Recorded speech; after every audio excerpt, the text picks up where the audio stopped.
Bismillahirrahmanirrahim. Assalamualaikum warahmatullahi wabarakatuh. Bagaimana kabarnya anak-anak solih-solihah? Semoga kalian sehat semuanya dan tetap semangat. Jangan lupa banyak berdoa semoga pandemi ini segera berlalu ya, sehingga kita bisa belajar bersama di sekolahan kembali. Baiklah anak-anak, sudah siap untuk belajar kembali kan? Hari ini kita akan melanjutkan pembelajaran muatan pelajaran IPA, tema yang kelima, mengenai sifat-sifat cahaya dan hubungannya dengan indera penglihatan. Nah, anak-anak, apakah kalian tahu apa itu cahaya? Ya, betul. Cahaya adalah salah satu spektrum gelombang elektromagnetik. Apa itu? Yaitu gelombang yang merambat tanpa memerlukan medium.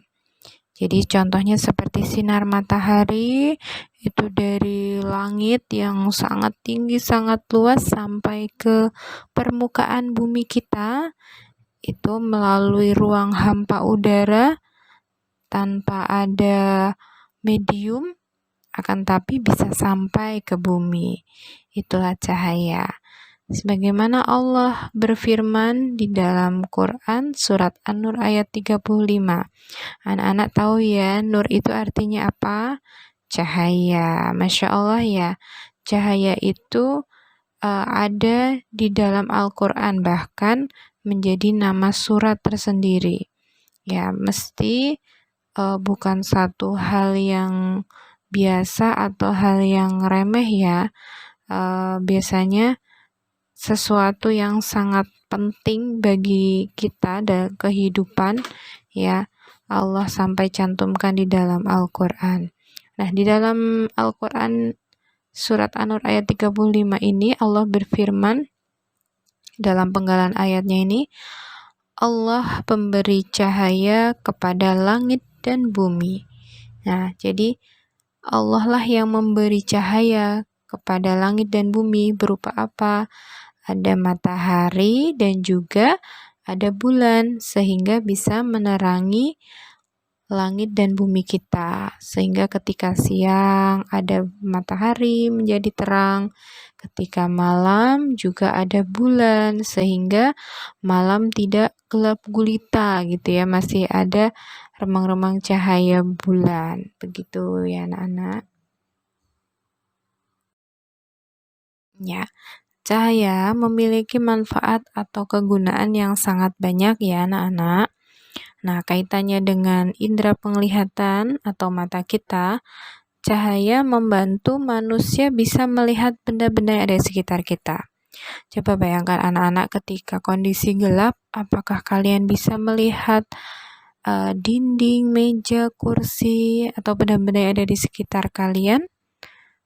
Sulit ya anak-anak ya, jika tidak ada cahaya sama sekali, maka mata kita tidak bisa melihat benda-benda tersebut. Karena apa? Dengan adanya cahaya, kemudian mengenai benda-benda yang ada di sekitar kita, kemudian cahaya tersebut akan ditangkap oleh mata kita sehingga kita bisa melihat benda-benda tersebut. Kita bisa melihat meja, kursi, almari, dinding, dan sebagainya karena tadi ada cahaya. Nah, selain itu, kita juga bisa membedakan warna. Ada warna merah, kuning, hijau, hitam gitu ya, putih. Nah, itu karena ada cahaya. Nah, selain itu, dengan adanya cahaya juga bermanfaat dalam membantu kegiatan kita sehari-hari ya anak-anak. Karena ketika suasana terang, kita tentunya akan lebih semangat ya untuk bekerja ya atau melakukan aktivitas sehari-hari. Nah, selain itu, cahaya memiliki sifat-sifat. Nah, ada beberapa sifat-sifat cahaya antara lain yang pertama cahaya merambat lurus ya. Yang kedua, cahaya dapat menembus benda-benda bening. Sifat yang ketiga, cahaya dapat dipantulkan. Sifat yang keempat, cahaya dapat dibiaskan. Dan sifat yang kelima, cahaya dapat diuraikan. Anak-anak dapat menemukan peristiwa ataupun kejadian yang ada di sekitar kita atau dalam kehidupan kita sehari-hari, contoh peristiwa cahaya yang merambat lurus. Contohnya pada apa?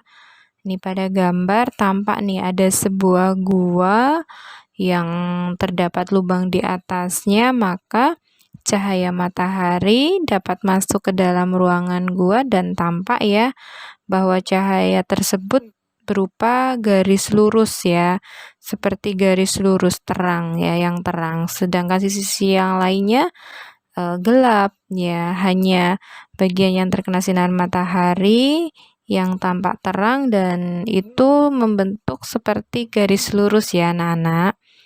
Nah, pada contoh yang lainnya yaitu pada lampu mercusuar ya, menara mercusuar yang ada di tepi pantai biasanya. Nah, ini cahaya lampu ini tampak ya menyala dengan terang dan membentuk garis lurus ya. Ini berupa seperti lingkaran yang panjang begitu ya. Selain itu kita juga bisa melihat cahaya yang merambat lurus pada lampu gedung ya, pada lampu gedung yang menyorot dari arah bawah ke atas ya. Jadi kelihatan terang benderang membentuk garis terang ke arah langit ya anak-anak. Masya Allah, luar biasa ya. Nah, perhatikan gambar berikut ini coba anak-anak.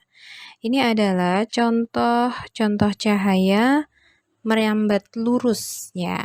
Di sini ada gambar gua yang terdapat celah di atasnya, bagian atasnya menjadi jalan masuknya cahaya matahari.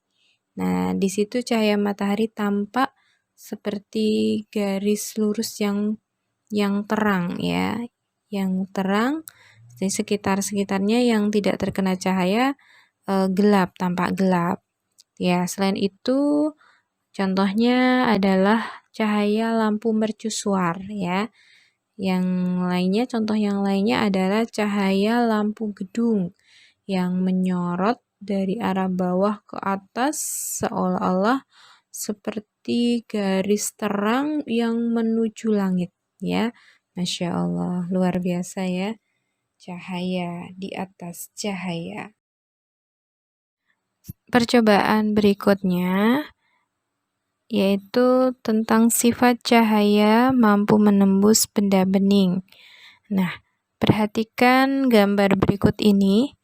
Jadi, ketika senter ini diarahkan ke papan melalui gelas bening, cahaya dari senter akan menembus gelas dan menyinari papan tersebut. Contoh lain ya untuk cahaya yang mampu menembus benda bening yaitu pada akuarium.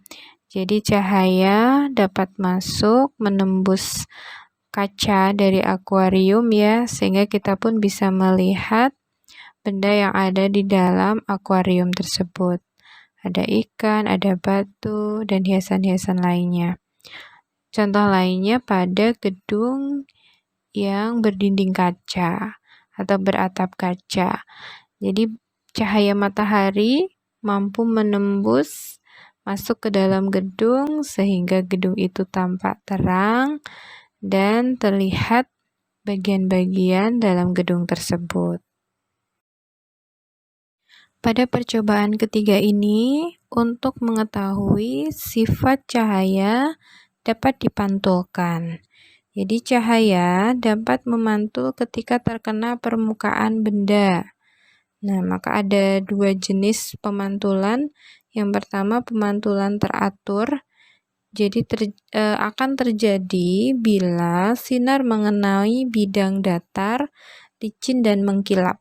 Seperti tampak pada gambar ya, ketika ada sinar datang mengenai bidang pantul yang datar, maka sinar pantulnya akan tampak teratur. Sedangkan pemantulan baur atau diffus akan terjadi bila cahaya mengenai permukaan benda yang kasar dan tidak rata. Ada beberapa contoh pemantulan yang terjadi dalam kehidupan sehari-hari. Contohnya pada kaca spion kendaraan. Kemudian air yang jernih dapat memantulkan pemandangan dari sekitarnya ya, seperti pada gambar. Dan sedangkan contoh pemantulan baur dapat terjadi pada jalan berbatu ya. Sinar cahaya yang mengenai jalan berbatu atau permukaan bumi, karena permukaan bumi itu tidak rata ya, bermacam-macam. Seperti pada gambar permukaan bumi itu ada gunung, ada pegunungan, ada lereng, ada lembah, dan sebagainya. Rumah juga begitu, pepohonan, pucuk-pucuk pohon itu kan berbeda-beda tajuknya, berbeda-beda, maka ketika terkena cahaya akan mengalami pemantulan secara baur atau diffus. Percobaan keempat untuk sifat cahaya yaitu dapat dibiaskan atau dibelokkan. Jadi contohnya seperti pada gambar pensil yang dicelupkan ke dalam air, maka pensil akan terlihat patah dan lebih besar, padahal pensilnya tetap sama. Contoh yang lainnya pada kolam renang tampak lebih dangkal, padahal kolam renang itu dalam. Percobaan yang kelima untuk membuktikan atau untuk mengetahui bahwa sifat cahaya dapat diuraikan atau terdispersi. Jadi sinar matahari yang tampak oleh mata kita itu berwarna putih sebenarnya terdiri dari bermacam-macam warna. Jadi cahaya putih dari matahari disebut sebagai sinar polikromatik. Sinar polikromatik adalah sinar yang tersusun dari berbagai spektrum warna cahaya. Nah, ketika kita melewatkan cahaya pada sebuah prisma, maka cahaya tersebut akan diuraikan menjadi warna merah, jingga, kuning, hijau, biru, nila, dan ungu. Nah, sama seperti komposisi sinar matahari. Nah, contoh dari peristiwa penguraian cahaya yaitu apa anak-anak? Iya betul, pelangi ya. Ketika terjadi pelangi itu sebenarnya adalah peristiwa penguraian cahaya atau dispersi cahaya. Jadi warna yang tampak yaitu tadi mejiku hibiniu. Apa saja? Merah, jingga, kuning, hijau, biru, nila, ungu. Jadi gampang ya mengingat-ingatnya. Spektrum warna komposisi sinar matahari terdiri dari warna apa saja? Merah, jingga, kuning, hijau, biru, nila, dan ungu. Nah, demikian anak-anak materi hari ini yang dapat Butia sampaikan mengenai sifat-sifat cahaya. Alhamdulillahirrabbilalamin. Semoga ilmu yang guru sampaikan menjadi ilmu yang bermanfaat untuk anak-anak semuanya. Thank you, terima kasih. Wassalamualaikum warahmatullahi wabarakatuh.